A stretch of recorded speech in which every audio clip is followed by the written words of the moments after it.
دعائے صحت کی التماس سے تمام بیمار مومنین مومنات کے لیے، خاص طور سے علامہ طالب جوہری قبلہ کے لیے۔ پروردگار تمام بیماروں کو بحق شہدائے کربلا شفائے کاملہ عطا فرمائے۔ اعوذ باللہ من الشیطان اللعین الرجیم، بسم اللہ الرحمن الرحیم، الحمد للہ رب العالمین، الصلاة والسلام علی اشرف الانبیاء والمرسلین، سیدنا ابی القاسم محمد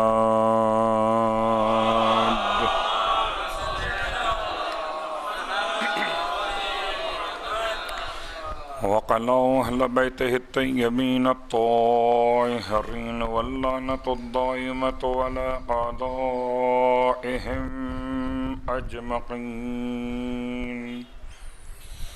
أما بعد فقد قال الله تبارك وتعالى في كلامه الحميد وفرقانه المجيد قوله الحق وهو أصدق القائلين. بسم الله الرحمن الرحيم.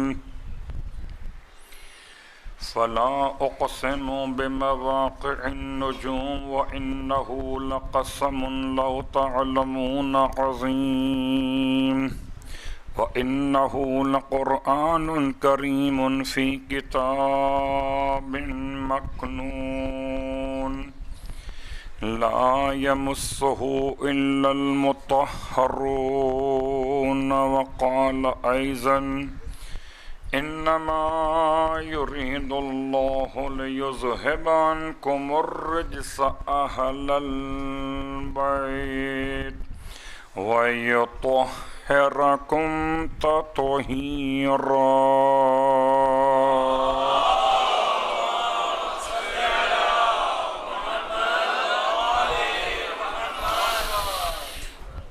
تمام تعریفیں اس خدا کے لیے جو ظالموں کی طاق میں ہے، اور تمام ہدیہ درود و سلام و نزوات مقدسات کے لیے کہ جن کی تعلیمات مظلوموں کی معیت اور حمایت ہے۔ الحمدللہ الذی جعلنا من المتمسکین بالقرآن العظیم وجعلنا واجعلنا من المتمسکین بولایت علی بن ابی طالب علیہ السلام۔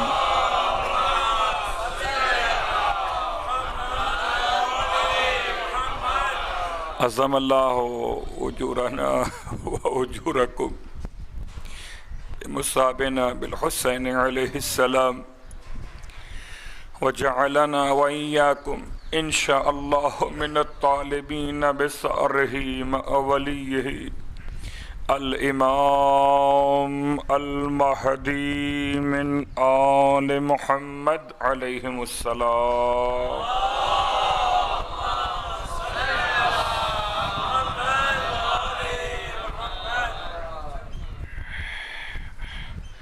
عزیزان گرامی قدر،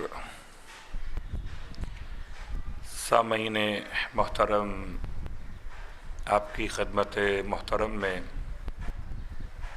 سورہ مبارکہ واقعہ سے کچھ آیات اور سورہ مبارکہ احزاب سے ایک آیت روزانہ سرنامہ کلام میں تلاوت کی جا رہی، یقیناً سورہ واقعہ کی تلاوت روز کرنے والے تو میرے ساتھ ساتھ ان آیات کو دوہرا بھی رہے ہوں گے، اور سورہ احزاب کی جو جس آیت کی تلاوت روز ہو رہی ہے یہ تو یاد کرنے کی ضرورت بھی نہیں ہوتی، بس یہ خیال کرنا رہتا ہے کہ آیت کے اعراب صحیح پڑھے جائیں۔ ان دو مقامات سے آیات کے انتخاب کی وجہ کہ قرآن اور اطلاعات کے موضوع پر آپ کی خدمت مقدس میں چند باتیں ایک طالب علم کی حیثیت کے ساتھ بیان کی جائیں۔ بہت طویل موضوع ہے، قرآن کا ظاہر، قرآن کا ایک باطن نہیں 70 باطن ہے، اور 70 باطن اس لیے کہ قرآن مجید فرقان حمید ایک ایسی زبان میں نازل کیا گیا جو صرف ایک عربی زبان کی حیثیت میں متعارف، بلکہ اس سے بھی بہتر افضل بات یہ، جس زبان کو لغت کے اعتبار سے لینگویج کے عنوان میں ام اللسان کہا گیا، یعنی مدرس آف لینگویجز، ام اللسان، زبانوں کی ماں۔ دنیا کی جتنی زبانیں ہیں کہیں نہ کہیں کوئی نہ کوئی روٹس کسی نہ کسی عربی گرامر، الفاظ، حروف سے ٹچ ہو جاتے۔ ادائیگی میں، ساؤنڈز میں فرق ہو سکتا ہے۔ اتنا فصیح البلی الفاظ کا انتخاب قرآن مجید نے کیا کہ اس کا ظاہر سمجھ میں نہیں آ رہا تو باطن کیا سمجھیں گے؟ اور شاید اسی لیے دنیا کی تمام تر یونیورسٹیز کے اندر، تمام تر تعلیمی اداروں میں، کالجز ہوں، اسکولز ہوں، جتنے ادارے ہوں، ہم نے کہیں نہیں دیکھا کہ کوئی کتاب لا کے رکھ دی گئی ہو اور کتاب پڑھانے والا استاد نہ ہو۔ کہیں بھی نہیں ایسا، خالی کتاب ہو، استاد نہ ہو۔ سلیبس، بکس کا انتخاب، اس کو آپ کہیے برنامہ ریزی، یہ سب ادارے اور صاحبان تعلیم کیا کرتے، مگر ایسا کیسے ہو سکتا ہے کہ کتاب ہو، پڑھنے والے ہوں اور پڑھانے والا نہ ہو؟ اگر دنیا کے تمام ادارے جو تعلیمی سلسلے سے منسلک ہیں، اور آج تو سپریم کورٹ نے ان کی پیشی بھی ہے، کبھی کبھی مسائل ہو جاتے ہیں، بہرحال فیسوں کے حوالے سے وہ الگ موضوع ہے، تو تمام اداروں میں ایک خاص بات ہے کہ کتاب ہے اور ساتھ میں کتاب پڑھانے والا۔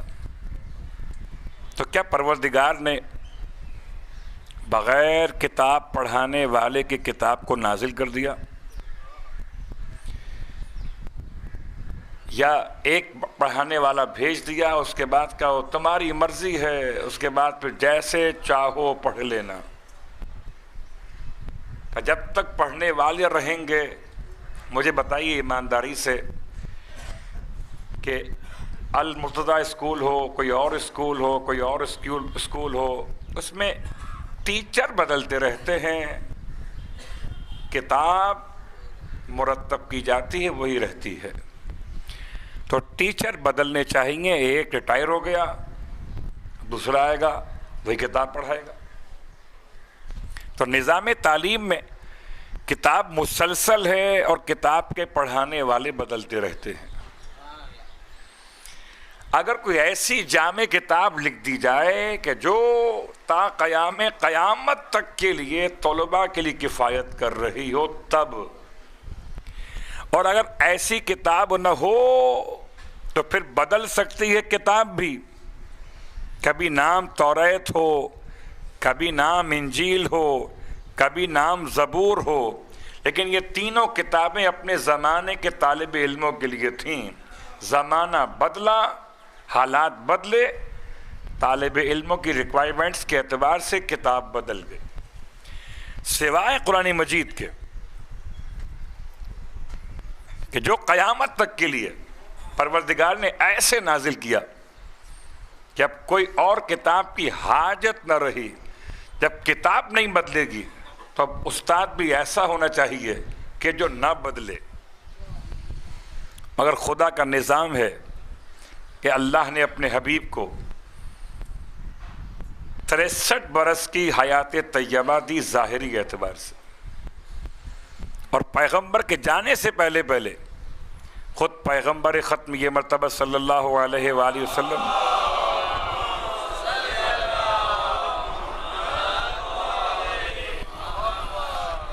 خطبہ حجت الوداع کے الفاظ میں بعض روایتوں میں، یا خطبہ غدیر خم کے اعتبار سے، یا اس کے ما سوا بھی،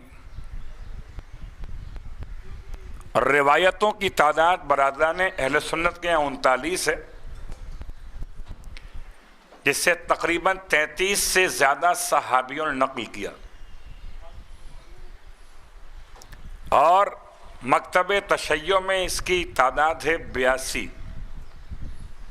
کہ جن روایتوں میں اللہ کے حبیب کا یہ فرمان محفوظ کیا گیا، انی تارکن فیکم الثقلین کتاب اللہ و اطرتی اہل بیتی۔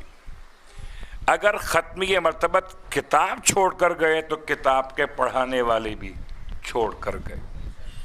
اس کو میں شاعر کی زبان میں کہوں تو شاعر نے بڑے عمدہ انداز سے 4 مصروں میں اس بات کو سمجھا دیا تو شاید نثر میں سمجھانے میں وقت لگتا۔ شاعر کہتا ہے اس کو نہ پڑھو گے جو محمد کی زبانی،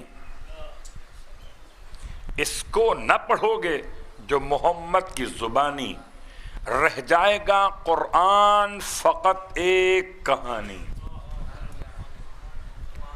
رہ جائے گا قرآن فقط ایک کہانی۔ قرآن کو اطرت سے جدا کر کے تو دیکھو، ہر لفظ کہے گا ہیں 72 میرے معنی۔ اللہم صلی اللہ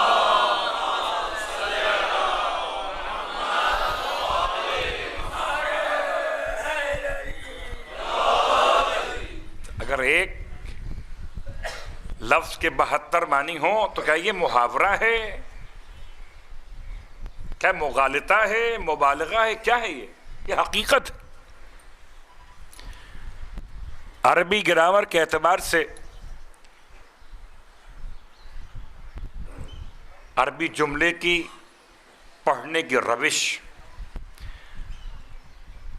اور عربی الفاظ کے معنی کے اعتبار سے اتنا سمندر ہے، ایک لفظ عین کے 70 معنی ہیں، عین عین یہ اور نون عین 70 معنی ہیں۔ تھوڑی سی مثال، اللہ کے حبیب ختم یہ مرتبہ صلی اللہ علیہ وآلہ وسلم نے ارشاد فرمایا،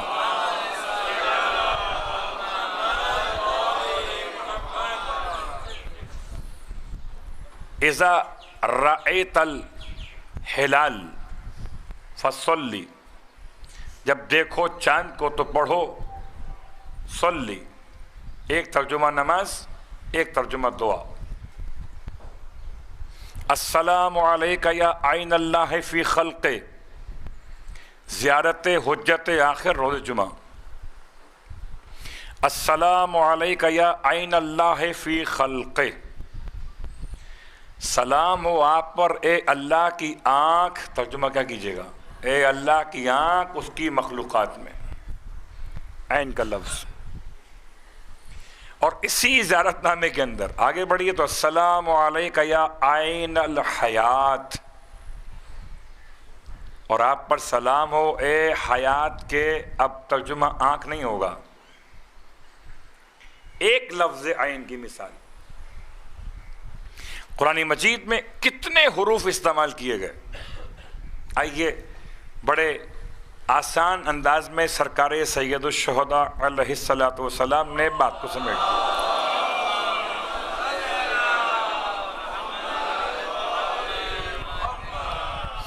فرماتے ہیں قرآن 4 ارکان پہ مشتمل ہے، 4 ارکان پر مشتمل قرآن مجید، العبارات، الاشارات، اللطائف والحقائق۔ اب تو الحمدللہ اہل اسلام بھی نماز تراویح کے ساتھ تفسیر پر اور ترجمے پہ کام کر رہے، اچھی خبر ہے، انسان کو قرآن سمجھنا چاہیے، ترجمے کے ساتھ ہو یا تفسیر کے ساتھ ہو، مگر سمجھے اہل سے۔ اگر کبھی نا اہل سے قرآن سمجھا، وَنُنَزِّلُ مِنَ الْقُرْآنِ مَا هُوَ شِفَاءٌ وَرَحْمَةٌ لِلْمُؤْمِنِينَ وَلَا يَزِيدُ الظَّالِمِينَ إِلَّا خَسَارًا۔ عجیب انداز قرآن مجید کا، سورہ مبارکہ بنی اسرائیل کی آیت نمبر 82 میں عجیب انداز اختیار کیا۔ یہ آیت ویسے بڑے کام کی آیت ہے، شفا کے عنوان سے مریض کی صحت یابی کے حوالے سے یہ آیت پڑھی جاتی، جیسے سفر پر جاتے ہوئے مسافر کا سیدھا بازو تھام کر ان الذی فرض علیک القرآن لرادک الی معاد پڑھی جاتی ہے، اسی انداز سے یہ آیت پڑھی جاتی ہے۔ لیکن اس آیت کا مفہوم اور آیت کا جو حصہ پڑھا نہیں جاتا وہ البات پڑھے محمد وآل محمد۔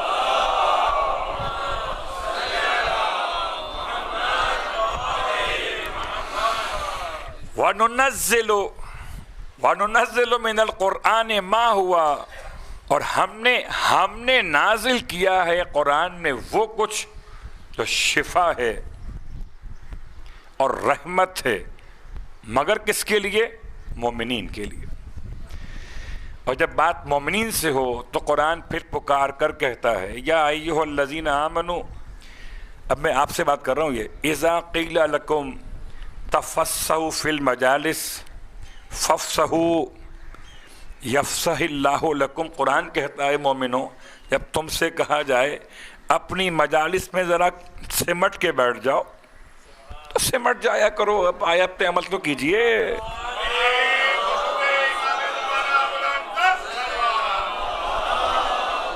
آیت پڑھو،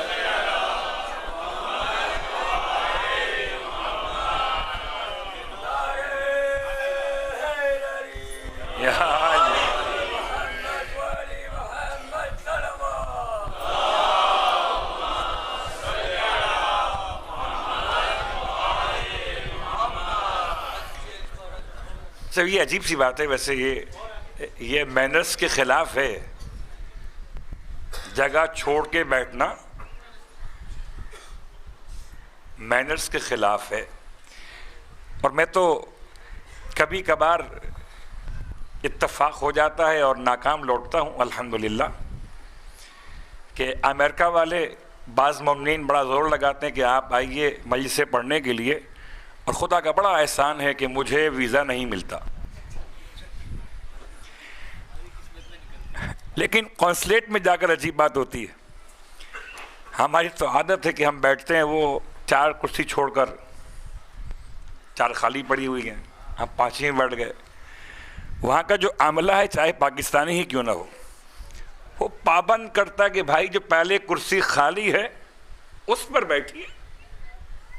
ترتیب اور تقاضے یہی تو ہیں۔ تو اگر فرش اعضاء پر آ کر بھی نظم و ضبط نہ سیکھا،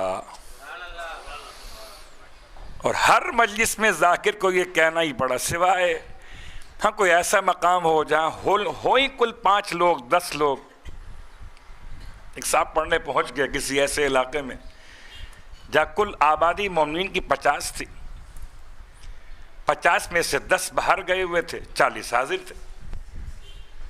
انہوں نے بیٹھتے کے ساتھ کہا کہ جو بیٹھیں دور دور اور قریب آ جائیں، کہ قبلہ اب اور کوئی آنے والا نہیں ہے، اس شہر میں 50 ہی لوگ ہوتے ہیں، 10 کام پہ گئے ہوئے 40 آ گئے۔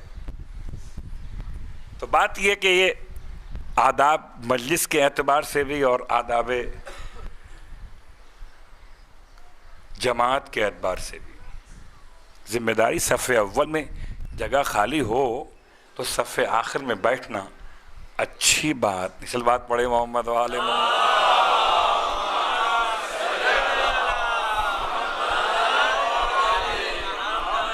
وَنُنَزِّلُ مِنَ الْقُرْآنِ، لیکن میں بتا دوں تاکہ کل آپ یہ نہ پوچھئے مولوی صاحب آپ نے جو پڑھا تھا وہ کہاں لکھا ہوا ہے. وہ سورہ مجادلہ کی آیت نمبر 11 ہے کہ مجلس میں سمٹ کے بیٹھو. اور کہا بھی مومنوں سے ہے کہ مجلسیں صرف مومنین کے یہاں ہوتی ہیں. جلسے کہیں اور ہوں، کانفریس کہیں اور ہو، سیرت کا اجتماع کہیں اور ہو، کیا کیجئے. مگر ہمارے یہاں سب کچھ ہوتا ہے نام مجلس حسین پر. قرآن پڑھائیے، رمضان پڑھائیے، نام کیا ہوگا؟ مجلس. تو الفاظ آیت کے اعتبار سے ہم چل رہے تھے وہاں پر سورہ بنی اسرائیل میں وَنُنَزِّلُ مِنَ الْقُرْآنِ مَا هُوَ شِفَاءٌ وَرَحْمَةٌ لِلْمُؤْمِنِينَ. خدا کہتا ہے کہ ہم نے جو کچھ نازل کیا قرآن میں وہ کیا ہے؟ شفا ہے اور رحمت ہے. کس کے لیے؟ مومنین کے لیے. وَلَا يَزِيدُ الظَّالِمِينَ إِلَّا خَسَارًا. اور آیتوں کے ذریعے سے مومنوں کو شفا اور رحمت ہے اور ظالمین کے لیے نقصان ہی نقصان ہے. تو ایک آیت پڑھے مومن تو شفا ہو جائے، آیت پڑھے ظالم تو مرض خراب ہو جائے. آیت پڑھے مومن تو رحمت ہو جائے، آیت پڑھے کافر ظالم تو باعث عذاب ہو جائے. وَلَا يَزِيدُ الظَّالِمِينَ إِلَّا خَسَارًا. امام کے الفاظ کے اعتبار سے 4 قسمیں. سرکار سید الشہداء کون نہیں جانتا؟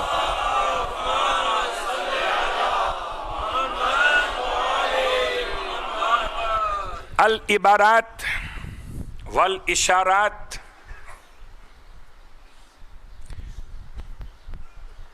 واللطائف والحقائق.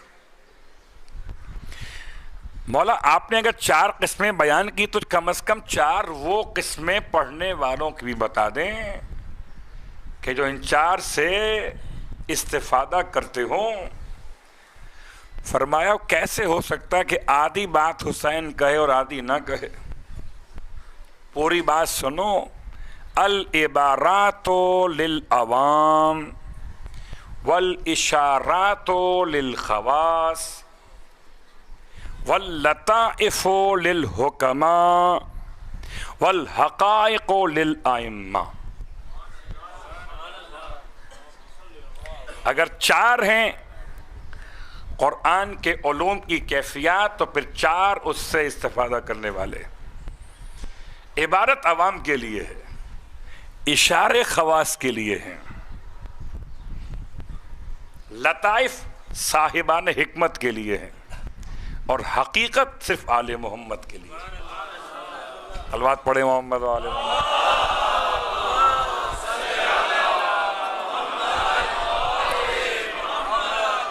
اور آج پھر میں کوتاہی کر گیا نا. دیکھیے اتنی بات کر گیا یہاں تک آتے آتے اور ہوا بھول گیا. آپ کو تو یاد ہوگی ہوا. اطرت کے ایک معنی کیا ہے؟ ہوا کے. پر خدا کا بڑا لطف و کرم ہے کہ اس نے ہر ایک اطرت کے معانی کو آل محمد سے ملایا ہوا ہے. تم اطرت کے 11 معانی میں سے جس معنی کو لوگے صاحبان علم تمہیں سمجھائیں گے کہ اس سے بھی فضیلت آل محمد منکشف ہے. تو ہوا اللہ کے حبیب کے فرمان کے عین مطابق خود ہوا پر مکمل مجلس ہو سکتی ہے. ہوا خود ایک موضوع ہے. ہوا کی اقسام ہیں، ہوا کی سمتیں ہیں، ہوا کی کیفیات ہیں، ہوا چلانے والے فرشتوں کی باتیں بھی، ہوا کی تسبیح بھی ہے. کیسے ممکن ہے کہ خلق خدا ہو اور تسبیح خدا نہ ہو؟ آپ کو صرف ہوا لگتی ہے، خدا کا بڑا احسان ہے کہ ولایت کی ہوا لگتی ہے. ورنہ جس کو ولایتی ہوا لگ جائے، صلوات پڑھے محمد و آل محمد.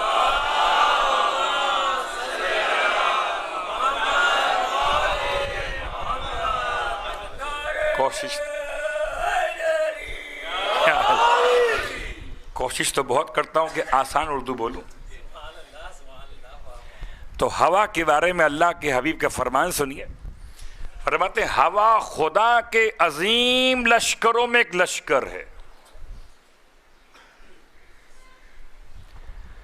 ہوا خدا کے عظیم لشکروں میں ایک لشکر ہے، یا لشکروں میں عظیم لشکر ہوا ہے. کبھی کسی قوم پر خدا اس لشکر کو بھیجتا ہے اپنی رحمت کی بشارت دے کر، کبھی کسی قوم پر خدا اس لشکر کو بھیجتا ہے اپنے عذاب کی انذار بنا کر. تو اطرت کے کیا دو معنی ہو گئے پھر؟ ہوا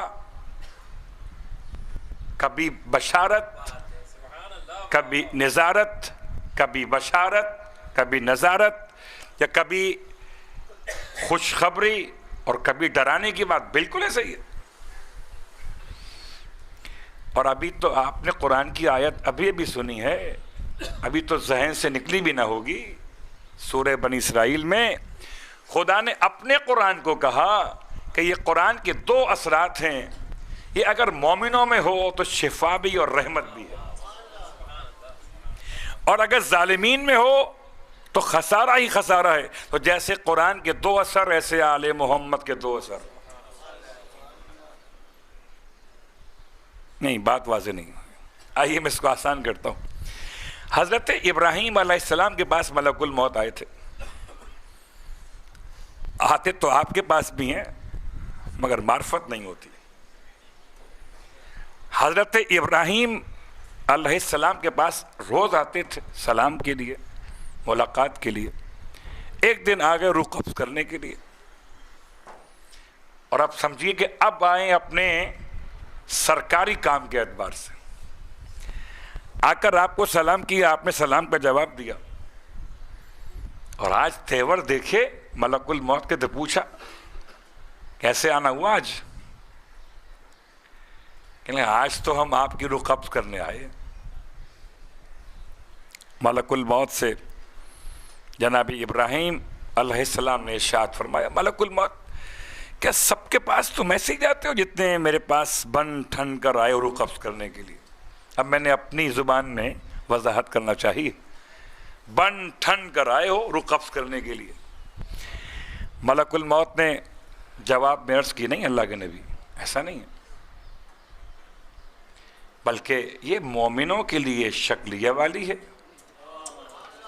اور جو مومن نہ ہو، باقی کچھ بھی ہو، اسے کافر کہیں، مشرک کہیں، منافق کہیں، اتفاق سے 3 نام ہی دیے گئے کہ ان کے لیے شکل الگ ہے. مومن کے لیے الگ ہے، ان کے لیے الگ ہے. ابراہیم علیہ السلام کے تاثرات یہ تھے کہ اتنا فرق ہے دونوں شکلوں میں. ملک الموت ایک فرشتہ خدا کا، بنا کس سے؟ نور سے. نور سے بننے کے باوجود جب آتا ہے مومنوں کے پاس تو نورانی ہو جاتا ہے، اور جب آتا ہے غیر مومن کے پاس چاہے کوئی بھی ہو تو پھر اتنا خوفناک ہو جاتا ہے. کیا روایت کے جملے کہ اللہ کے نبی نے ملک الموت سے ریکویسٹ کی، اچھا مجھے دکھاؤ کہ تم کافروں کے پاس کیسے جاتے ہو؟ ملک الموت نے پہلے منع کیا کہ اللہ کے نبی آپ برداشت نہیں کر پائیں گے. جو نارے نمرود برداشت کر جائے، سمجھیے ذرا بات کو، نارے نمرود، اس کی تپش، اس کی بلندی، اس کی شدت، وہ جو آگ گلزار بنی تو اندر جا کے بنی نا، لیکن باہر سے آؤٹ سائڈ سے آگ تو آگ تھی نا، بلندی آگ کی. اتنا مضبوط جگر ابراہیم کا. ملک الموت کہہ رہے کیا برداشت نہیں کر پائیں گے؟ اللہ کے خلیل نے التماس کی، ملک الموت دکھا تو دو، شاید ہم بھی دیکھ لیں. جیسے ہی ملک الموت نے کہا، پروردگار سے رابطہ کیا، مالک خلیل کہتے ہیں کیا کروں گے؟ دکھا دو انہیں. اگر دیکھنا ہی چاہتے دکھا دو انہیں. جناب ابراہیم علیہ السلام سے ملک الموت نے پھر کہا کہ اچھا ٹھیک ہے آپ اپنا رخ موڑیے تو ہم اپنا چہرہ چینج کر لیتے. یہ طریقہ ہے یہ بھی. آپ نے رخ موڑا, ملک الموت نے اپنا فیس چینج کیا, اور اتنی جلدی میک اپ ہونا مشکل کام تھا. ایک دم نور اور ایک دم نار, ایک دم بشارت ایک دم نظارت. آپ نے منہ پلٹایا یا پھیرا کہہ لیجئے, اور ابراہیم علیہ السلام سے اب کہا کہ آئیے دیکھیے مجھے. اب جو دیکھا, اتنا عظیم پیغمبر اس کے چہرے کو دیکھ کر اس خوف کی حالت میں آ گیا کہ زمین پہ گر پڑا. کہ ملک الموت تجھے اگر کوئی اس طرح دیکھ لے تو کافر کو اور کوئی سزا نہ ملے, تیرا چہرہ ہی کافی ہے. اتنا خوفناک, آنکھیں کیسی, بال کیسے, چہرے پر جو آپ سمجھ سکتے ہیں, جو آپ سمجھ, وہ بہت کم ہے. ابراہیم علیہ السلام جیسے عظیم پیغمبر اگر یہ جملہ فرمائیں, چلیے آپ مت پڑھیے روایت کو کہ گر پڑے ہوں گے, بے ہوش ہو گئے ہوں گے, مت پڑھیے. یہ تو پڑھیے نا کہ آپ نے یہ فرمایا کہ اگر کافر کو کوئی سزا نہ ملے تو تیرا چہرہ ہی کافی ہے. تو اگر ملک الموت نور سے بنا ہوا دو چہرے رکھتا ہے, اگر قرآن دو اثرات رکھتا ہے, تو اطرت کے معنی ہوا ہیں. ہوا خدا کا عظیم لشکر ہے. خدا جس پر چاہتا ہے, جس پر چاہتا ہے کہ رحمت کا عنوان قرار دے تو بشارت بنا کر بھیجتا ہے, اور جس پر چاہتا ہے کہ اپنا عذاب بھیجے تو ہوا کو عذاب کی خبر دے کر بھیجتا ہے. سرسر ہو باد عقیم, صلوات پڑھے محمد و آل محمد.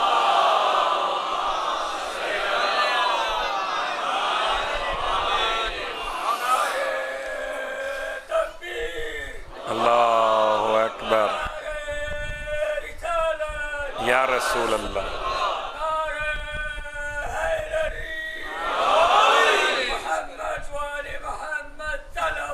اللہم صلی اللہ علیہ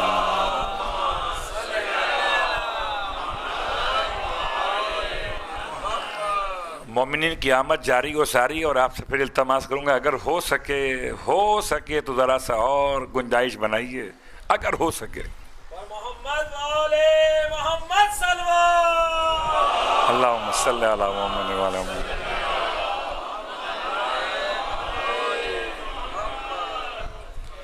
مولا کے عزاداروں کی صحت و سلامتی کے لیے بلندر سلوات. اللہم صلی.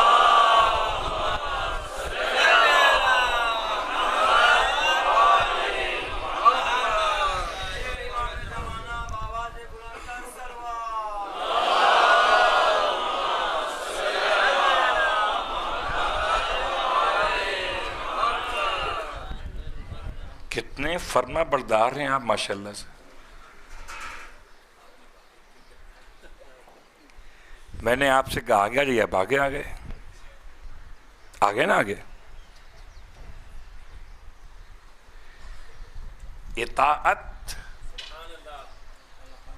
اطاعت زیر ولایت, عالم کی ہو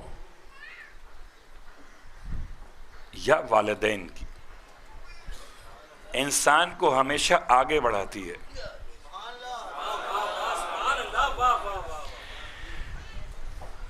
آج دل چاہتا ہے کہ دو چار جملے آپ سے کہہ دوں کہ ویسے تو اس میں کوئی شک نہیں کہ تربیت اولاد ایک ذمہ داری ہے والدین کی, اور تربیت اولاد میں خالی مسکرانا, پیار کرنا, سینے سے لگانا ہی نہیں ہوتا, بلکہ تربیت کی ذمہ داریوں میں ایک بات خاص یاد رکھیے, رزق حلال اولاد سے پہلے اولاد کی ماں کے لیے. آپ تو اس لفظ کو خوب سمجھتے ہیں کہ ماں جو کھائے گی حلال ہوگا، اثر آنے والی اولاد پر مثبت ہوگا. میں احترام ممبر کے لحاظ سے سخت جملہ نہیں کہوں گا، مثبت ہوگا، پازیٹیو ہوگا. اور اگر حرام کھلائیے گا تو آنے والی اولاد پر اثر منفی ہوگا. پھر لاکھ دعائیں مانگیے، پھر سیدھا معاملہ کیسے ہو جبکہ معاملہ ہی ٹیڑھا ہو چکا ہو. تو تربیت اولاد کے ساتھ اطاعت والدین پر جملہ. واقعاً خوش نصیب ہیں وہ اولاد جو اپنے والدین کو اپنے سامنے پا رہی ہے، ورنہ ایسے بھی آپ کو مل جائیں گے، ڈھونڈیے گا تو مل جائیں گے آپ کو اپنے معاشرے میں. آنکھ کھولی تو دنیا میں نہ ماں زندہ تھی نہ باپ زندہ تھا، یا کوئی ایک زندہ تھے اور ایک مر چکے تھے. آنکھ کھولی تو سوتیلی ماں کو دیکھا، آنکھ کھولی تو سوتیلے باپ کو دیکھا، پتہ ہی نہ چلا کہ محبت کیا ہوتی ہے. شکر خدا ادا کیجئے ان تمام افراد کے لیے جنہوں نے اپنے والدین کو پایا ہے، اور جو والدین کو پائے اور پھر جنت ان کے ذریعے سے حاصل نہ کر سکے، اس کے باقی تمام جنت کے راستے مسدود ہیں. اللہ کے حبیب تشریف فرما تھے، منبر کی طرف آپ کے قدم آنا چاہتے تھے. آپ نے منبر کی پہلی سیڑھی پہ قدم رکھا، آمین کہا، پھر آمین کہا، پھر آمین کہا. ان میں سے ایک آمین تھا اسی بات کے جواب میں، جس سے والدین نصیب ہوں اور وہ اپنی بخشش نہ کروا سکے، خدا اسے کبھی مغفرت عطا ہی نہ کرے. اور اگر آپ کربلا سے پوچھتے ہیں کہ والدین کی اطاعت کیا ہے، تو ہر کا جوان بیٹا کیوں شہید ہو گیا جبکہ ہر کے جوان کا کوئی تعلق نہیں تھا اپنے بابا کے عمل سے؟ راستہ روکا کس نے؟ ہر نے. امام کو گھیر کے لایا کون؟ ہر. توبہ کون کرے؟ ہر. جان کون دے؟ ہر. بیٹا کس لیے؟ مگر بیٹے نے جان دی، بیٹے نے امام کی زیارت کی، کیوں؟ اطاعت والد میں. دوسری مثال،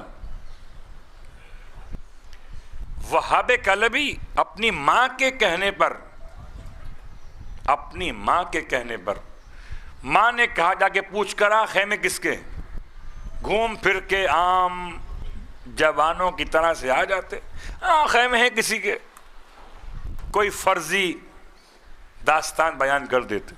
سلام ہو ماں کے اطاعت گزار پر. جب ماں نے کہا تھا تو پوچھ کر آیا، حتیٰ کہ مولا عباس کو بتانا ہی پڑ گیا. اطاعت ماں، اطاعت والدین. ایک جملہ اور سن لیجئے، خدا مجھے نصیب کرے اور آپ کو نصیب کرے. اطاعت والدین میں روضہ حسین کی زیارت.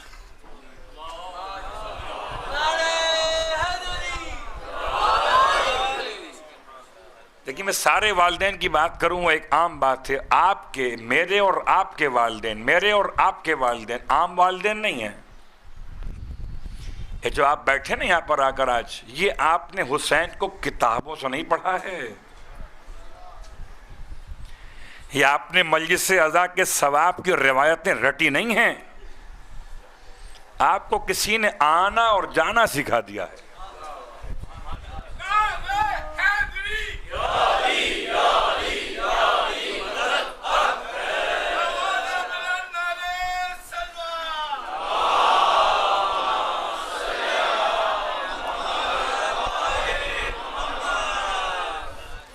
تو تو آپ کے میرے والدین کے دو حقوق الگ الگ ہو گئے، ایک من حیث والدین، ایک من حیث تربیت ولایت علی ابن ابی طالب. اور نہ سکھاتے کہ اسلام کیا ہے. ہو سکتا ہے ہم عیسائی ہوتے، وہ نہ بتاتے کہ اسلام کیا ہے. ہو سکتا ہے ہم یہودی ہوتے. ان کا احسان ہے، کچھ دیں نہ دیں، اب کچھ دیں نہ دیں.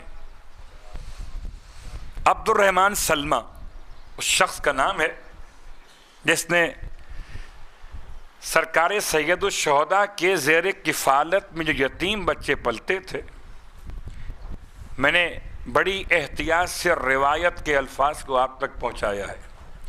بعض اس طرح بھی پڑھ دیتے ہیں کہ امام کے بچوں میں سے نہیں، آپ کے زیر کفالت جو بچے تربیت پاتے تھے، حسین تو سب کے بابا ہیں نا.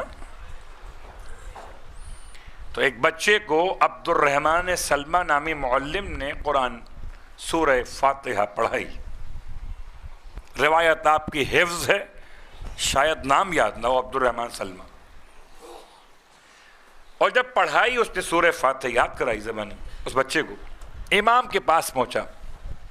امام نے 1000 دینار، کتنے؟ 1000 دینار، 1000 سونے کے زیورات اور اتنے موتی کے محاورتاً کہا جاتا ہے روایت میں کہ منہ موتیوں سے بھر دیا. یعنی کیا مطلب؟ موتی کھائے نہیں جاتے، یہ منہ بھرنے کا مطلب ہے کہ اب کچھ اور مانگنے کی ضرورت نہ رہی. آقا تو اتنا کریم ہے کہ بس ایک سوال بیعت فاسق کو رد کیا، ورنہ کسی کی بات نہ ٹالی حسین نے. تو یہ تو قرآن پڑھانے والے مولوی میں قرآن ہے. جب اتنا دیا، ہزار، تو حیران ہو کر کسی نے اعتراض کیا مولانا سے، مولانا اتنے چھوٹے سے کام کے آپ نے اتنے دے دیے. روایت نہیں پڑھتا پوری، بس ایک بات یاد رکھیے، امام کی نگاہ میں اگر کوئی الحمد یاد کرائے کسی بچے کو تو اس کا عوض، اس کی اجرت اتنی زیادہ ہے. اور اگر کوئی لائق حمد خدا کی شناخت کرائے، آپ خدا کو ایک کیوں کہتے ہیں؟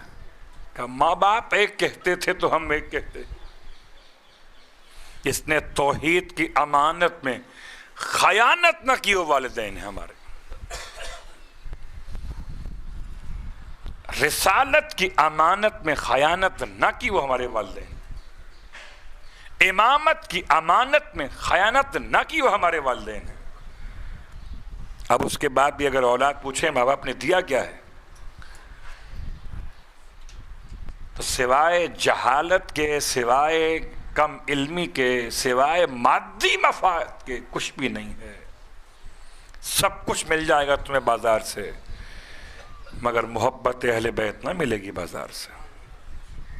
اور رونے کے لیے بیٹھے ہو اسی لیے نا کہ ہمارے اور آپ کے والدین نے رونا سکھایا ہے. میں آج گزر رہا تھا مختلف علاقوں سے تو عجیب کیفیت تھی. اتوار کے دن بعض علاقوں میں بازار لگتے ہیں، لوگ آتے ہیں، جانور خریدتے ہیں، مال خریدتے ہیں، لوگ مصروف تھے. میں حیران تھا کہ آج کوئی مومن اس بازار میں نہیں ہے.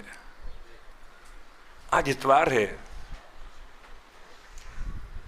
بالکل محبت حسین میں نہ اتوار ہے، نہ کوئی پیر ہے، نہ کوئی بازار ہے، نہ کوئی حسینی خریدار ہے. سب فرش عزا پر آ کے بیٹھے. اللہ اکبر. عزیزو، یہ جملہ آپ سے کہتا ہوں کہ کبھی اگر آپ کو کچھ مانگنا ہو تو آپ کم از کم جس سے مانگ رہے ہوں گے پہلے اس کا قد دیکھیں گے، اس کا جسم دیکھیں گے. یہ بچہ بیٹھا ہوا ہے، اس سے آپ اس سے آپ مانگیں یہ لائٹ اتار کے دو بیٹا، یہ ممکن نہیں ہے. یہ بچہ یہ پنکھا اتار نہیں سکتا ہے. آپ دیکھ کے مانگیں نا کہ اس میں صلاحیت نہیں ہے اتنی. اللہ اکبر. 6 مہینے کا اصغر باب الحوائج.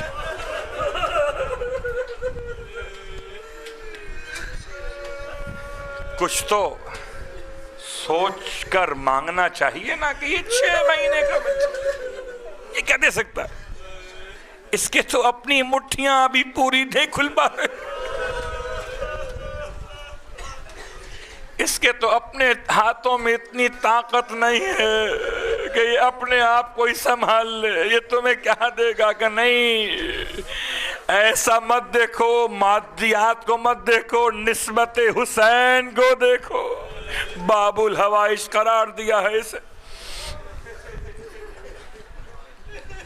اللہ اکبر. عزیزو، ہر سال الگ انداز سے شہزادے کی معرفت کی خیرات طلب کی جاتی ہے نا. خدا معلوم آپ کی کون کون سی حاجتیں. ویسے بہرحال ہے تو یہ قربانی آخر والی، لیکن اب آج کل ایسا ہوتا کہ 5 محرم کو بعض عزاخانوں میں شہزادے کا ماتم کیا جاتا ہے. یہ قربانی 5 محرم والی نہیں ہے یہ قربانی مولا حسین سے بالکل پہلے والی ترتیب کے لحاظ سے، کہ اس کے بعد پھر میرا مولا حسین خود تو چلا گیا ہے، اب کوئی اور باقی نہ رہا تھا. لیکن ایک عجیب سوال تھا.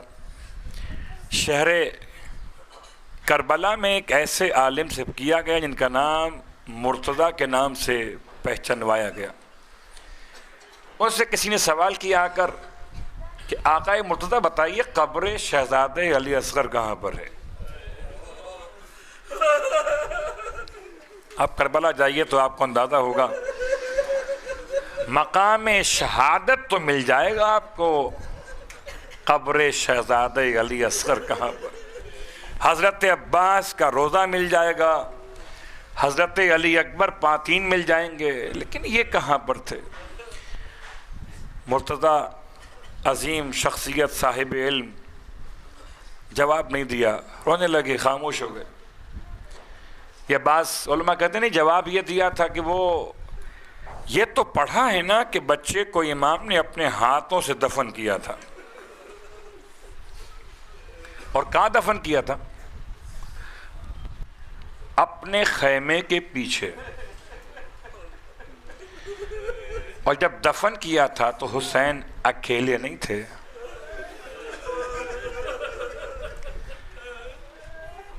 بلکہ حسین جب اپنے ششماہے کو دفن کر رہے تھے تو روتے جاتے تھے. اصغر کی ماں ساتھ میں آئی تھی.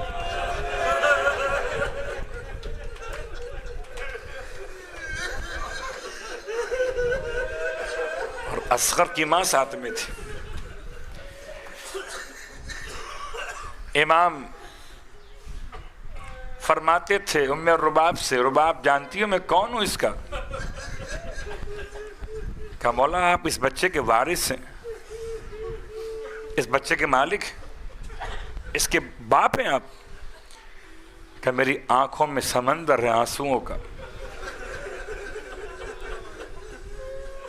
ام رباب نے ہاتھ جوڑے مولا کی بارگاہ. مولا آپ بتائیں گے میں اس کی کیا ہوں؟ کہ رباب تو اس کی ماں ہے. پھر ہاتھ جوڑے. مولا ایک ماں کہتی ہے آنسو نہ بہائیے، مجھے اصغر سے زیادہ آپ کے آنسو عزیز ہیں. سمجھ سکے تو بہت بڑا جملہ ہے. کیا سمجھیں گے رباب کی عظمتوں کو. اجرکم اللہ. روایت تو ہے نا کہ امام نے دفن کیا تھا، اور دفن بھی ایسے کیا تھا کہ ذوالفقار سے قبر بنائی تھی. ذوالفقار روتی تھی کہ مولا مجھے کربلا اس لیے لائے تھے. اور جب کوئی قبر بنائی جاتی ہے تو مستحب ہے جب پہلی بار قبر کی مٹی برابر کی جائے تو پانی چھڑکا جائے. ہائے میرا مولا، آنسو پانی نہ تھا جو شاہ چھڑکتے مزار پر، آنسو نکل پڑے لحد شیر خوار پر. اب یہ سوال میں سخت جملے پڑھوں گا. کربلا میں اس سوال کے جواب کے تلاش کے لیے مجھے روایت پڑھنی پڑے گی. کربلا میں ہر شہید کربلا امام کا ناصر، امام کا قریب اور عزیز ایک مرتبہ ہی شہید ہوا.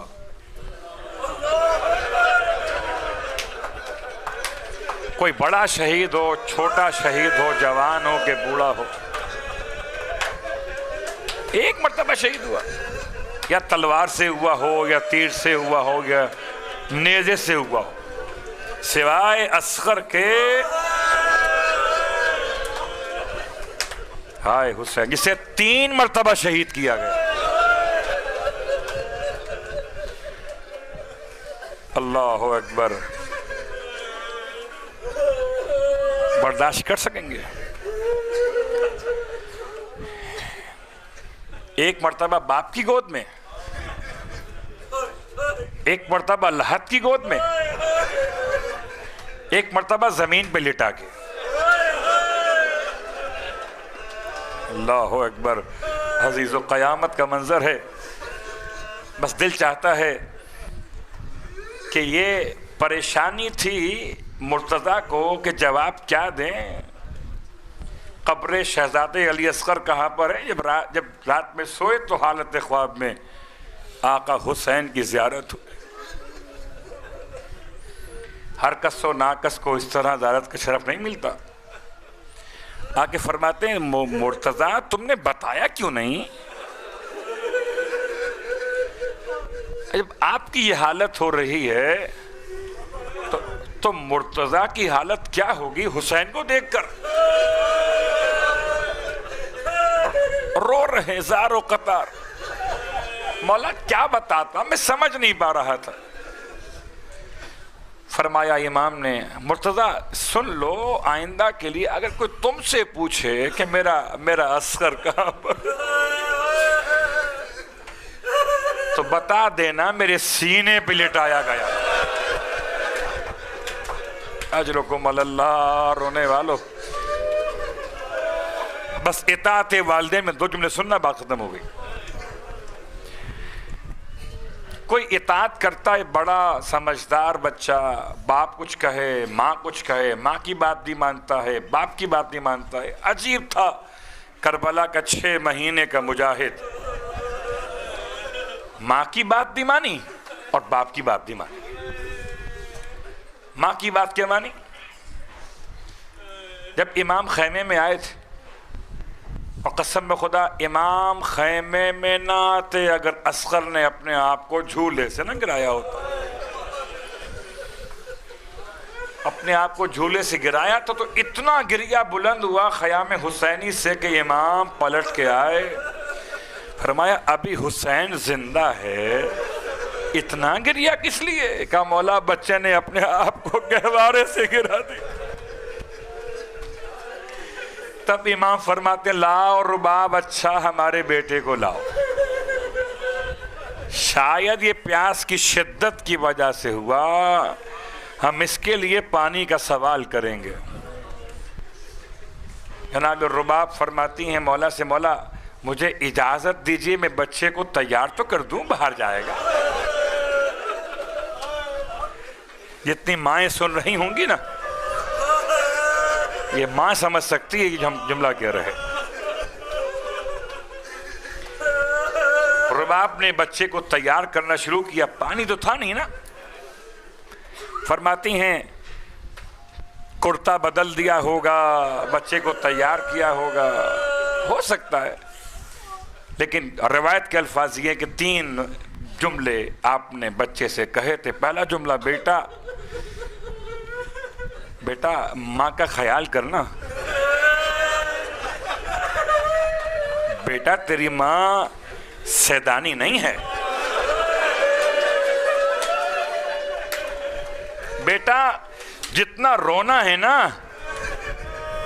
خیمے کے اندر رو لے, باہر جا کے مت رونا بیٹا, ورنہ لوگ کیا کہیں گے. حسین کا خون ماں, حسین کا خون تھا, کس طرح رو گیا.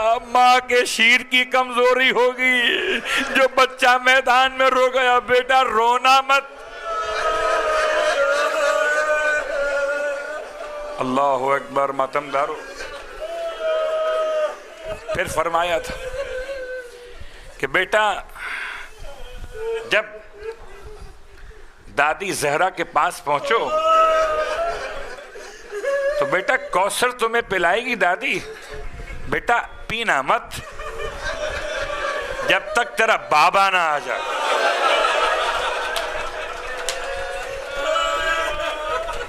تیسرا جملہ, بیٹا تو میرا فدیہ ہے میری طرف سے, تیری ماں کے پاس کوئی اور فدیہ نہیں ہے. بیٹا جب تک تیرے بابا کی اقربا تھے, انصار تھے, بیٹا تو سب سے چھوٹا ہے. بیٹا ماں کی عزت رکھ لینا, تیرے ہوتے ہوئے تیرے بابا کو کوئی زخم نہ لگے. اصغر بھول نہ جانا. آئے حسین میدان کربلا میں لائے تھے اصغر کو. اتنی شدید گرمی تھی کہ امام نے اپنی آبا کا دامن کر دیا بچے پر. اشقیہ سمجھے قرآن لے کر آ گئے. اللہ اکبر. امام نے سوال آپ کیا, جواب نہ ملا. امام نے بچے کو چلتی زمین پہ لٹا دیا, پیچھے ہٹ گئے. آؤ اچھا خدا کے پلا دو. میں سمجھتا ہوں کہ ابھی بھی وقت لشکر یزید کے پاس توبہ کر سکتا تھا. اصغر کو پانی پلا دیتا تو یزید ہی نہ رہتا. امام نے اپنی حجت تمام کی ہے. جب کوئی آگے نہ بڑھا, خود آگے بڑھے, بچے کو اٹھا کے فرمایا بیٹا یہ میری زبان نہیں سمجھ رہے, تو اسے بتا, تو انہیں بتا کتنی پیاس لگی ہے. بچے نے کیا باپ کی اطاعت کی ہے. ایسا اطاعت گزار کوئی کیا ہوگا. اپنی چھوٹی سی زبان اپنے ہونٹوں پہ ایسے پھرائی جیسے کوئی پیاسا پانی کو دیکھ کے پھراتا. آپ تو ماتمدار رو رہے ہو, لشکر یزید رویا, اتنا رویا کہ کوہرام مچ گیا. لشکر یزید کے بعد سپاہی جذبات میں آ گئے. عمر سعد کے خیمے تک جا پہنچے. اس سے کہنے لگے ہم نے حسین سے لڑنا تھا, اس بچے نے کیا بگاڑا ہے, تو اسے پانی پلا ورنہ تجھے مار دیں گے. عمر سعد نے جو بغاوت کا انداز دیکھا گھبرا کے پشت خیمہ سے بھاگا اور ہرملہ کو آواز دی جلدی کر. اتنا بڑا حملہ تو عباس نے بھی نہیں کیا تھا, اتنا بڑا حملہ اب ہو گیا. ہرملہ اتنی بھی کیا جلدی کی, اپنے سامنے مقابل کو دیکھے بغیر سب سے بڑے تیر کو اٹھا لیا. رونے والوں پورے کربلا میں کسی پر یہ تیر نہ چلا کہ انسانوں کے لیے ہوتا ہی نہ تھا, یہ تو گھوڑوں کو گرانے کے لیے ہوتا تھا. سب سے بڑا تیر اٹھایا.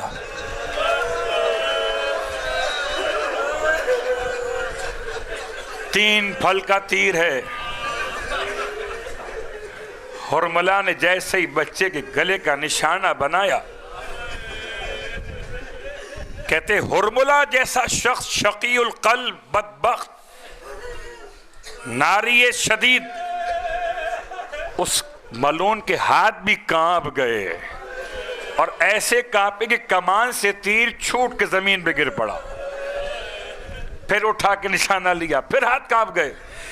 ساتھ کھڑے ہوئے ملون جو تھے کہتے تھے حرملہ تو بڑا ماہر ہے، کیا ہو گئے ہاتھ کانپ رہے ہیں؟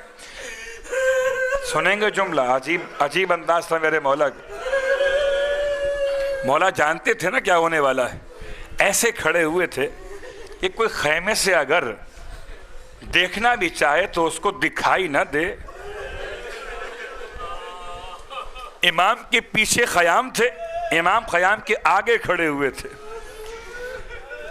تو مخالف لشکر کی سمت خیموں کے سامنے تھی۔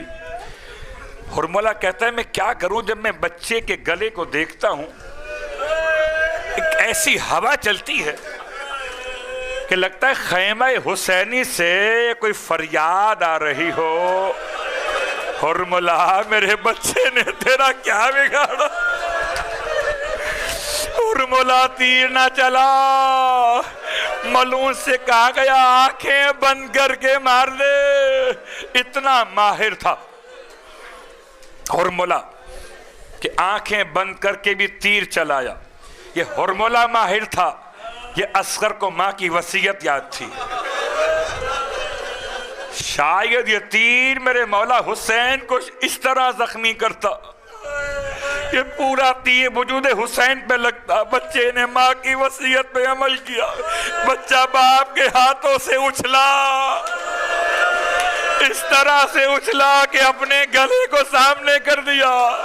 اب کیا کرے بچہ کہ جب تیر اتنا بڑا تھا کہ گلے کو چھیدتا ہوا بازوئے حسین پر لگا، تو شاید بچہ کہے اماں معاف کرنا، میں نے بڑی کوشش کی بابا کی زخم نہ آنے پائے، مگر اماں میں کیا کرتا، میرا گلا چھوٹا پڑ گیا۔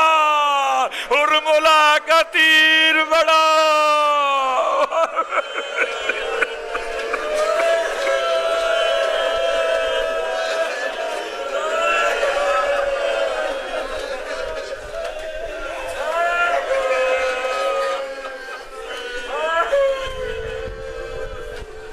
تھک گئے نا؟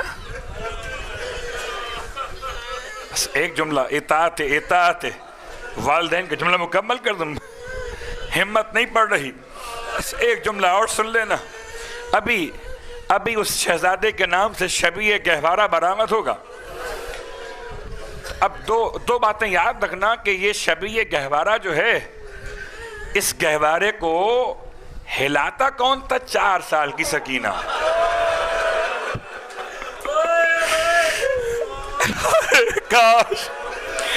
کاش نہ جلتا گہوارہ کربلا میں، ماں کے لیے ایک سہارا تو رہ جاتا۔ غربت رونے والوں، میرا مولا بچے کو لیے ہوئے گود میں، بہت مشکل وقت ہے، خدا آپ کو کوئی غم نہ دے، آپ کے آوازوں نے، آپ کے گریے نے آپ کے مقام کو بلند کیا ہے۔